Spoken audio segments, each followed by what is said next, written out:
Welcome to study channel. मेरा नाम है मोहम्मद कैसर। आज बहुत सारे छात्र पहुंचे हुए थे बीपीएससी पर, बिहार लोक सेवा आयोग की ऑफिस पर।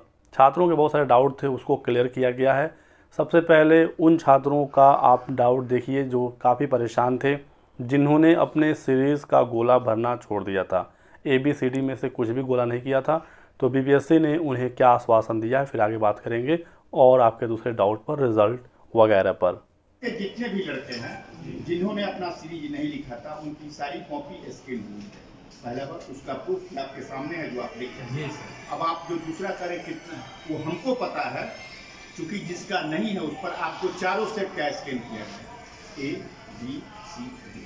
जिसमें आपका ज्यादा मार्क्स रहा, C है, B है, उसको माना। ये है, ये आयोग के रिकॉर्ड पे है। तो यहाँ पर साफ साफ बताया गया है बीपीएससी के द्वारा कि जिन छात्रों ने कोई भी सीरीज़ नहीं भरा है ABCD में से, तो उनका भी हम रिज़ल्ट जारी करेंगे। चारों सीरीज़ के अकॉर्डिंग आपकी कॉपी चेक होगी और जिसमें आपके मैक्सिमम मार्क्स बनेंगे उसके हिसाब से आपका रिज़ल्ट घोषित किया जाएगा। मान लीजिए किसी को A सीरीज़ मिला था और उसने कोई भी गोला नहीं किया, तो उसका A से भी चेक होगा, B से भी चेक होगा, C से भी चेक होगा और D से भी चेक होगा। चूँकि उसको A का पेपर मिला था तो A से ही उसके मैक्सिमम नंबर आएंगे, दूसरे से तो आ नहीं सकते, तो उसका A सीरीज़ के अकॉर्डिंग रिज़ल्ट जारी कर दिया जाएगा। इनकेस यदि उसका B के अकॉर्डिंग ज़्यादा नंबर बन जाता है तो उसके हिसाब से उसका रिज़ल्ट जारी होगा। तो ये आश्वासन दिया है बीपीएससी ने। आपको क्या लगता है इस फैसले पर, अपनी राय जरूर लिखिएगा कमेंट सेक्शन में। हालांकि और किसी भी परीक्षा में यदि आपने सीरीज छोड़ दिया है तो रिज़ल्ट सीधे सीधे रोक दिया जाता है, लेकिन बिहार सरकार मेहरबान है, बीपीएससी की मेहरबानी है, उदारता है कि बिना सीरीज़ भरे भी रिज़ल्ट ये जारी कर रहे हैं।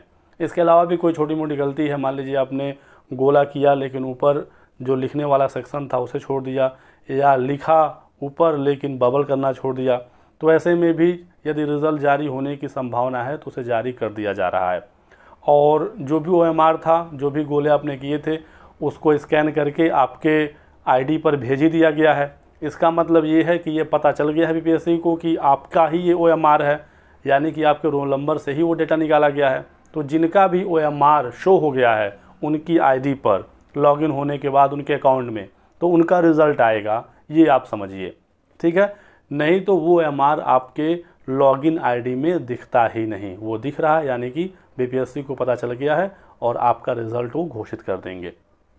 रिज़ल्ट पर आते हैं तो रिज़ल्ट को लेकर तैयारियां बिल्कुल तेज़ हैं और जैसा कि न्यूज़ भी आई थी कि 10 से 16 अक्टूबर के बीच में सभी रिज़ल्ट उच्च माध्यमिक, माध्यमिक और प्राइमरी इसका घोषित कर दिया जाएगा। खबर है कि माध्यमिक, उच्च माध्यमिक का रिज़ल्ट तैयार है, प्राइमरी पर फाइनल काम चल रहा है और सारा कुछ फाइनल करके रिज़ल्ट घोषित किया जाएगा। इसी के साथ साथ बिहार सरकार जो सुप्रीम कोर्ट में गई है SLP लेकर, बीएड का मामला जो है आपको पता ही है, तो इसके संबंध में भी डेट आ गई है। आप देख सकते हैं यहाँ पर 9 अक्टूबर को इस मामले की सुनवाई होगी सुप्रीम कोर्ट में।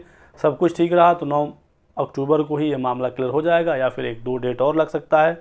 लगातार सुनवाई हो गई तो 9, 10, 11, 12 में ये चीज़ क्लियर हो जाएगी कि बीएड प्राइमरी में रहेगा या नहीं, और उसके बाद फिर जो तय समय पर बीपीएससी ने कहा कि हम 16 अक्टूबर तक रिजल्ट घोषित कर देंगे, तो आराम से आपका रिजल्ट भी आ जाएगा। तो ये कुछ जानकारी थी बिहार शिक्षक भर्ती को लेकर। वीडियो पसंद आया तो लाइक और शेयर करिएगा, चैनल को सब्सक्राइब करके बेल आइकन दबा लें ताकि आपको इसी प्रकार की सभी जानकारियाँ मिलती रहे। Thanks for watching.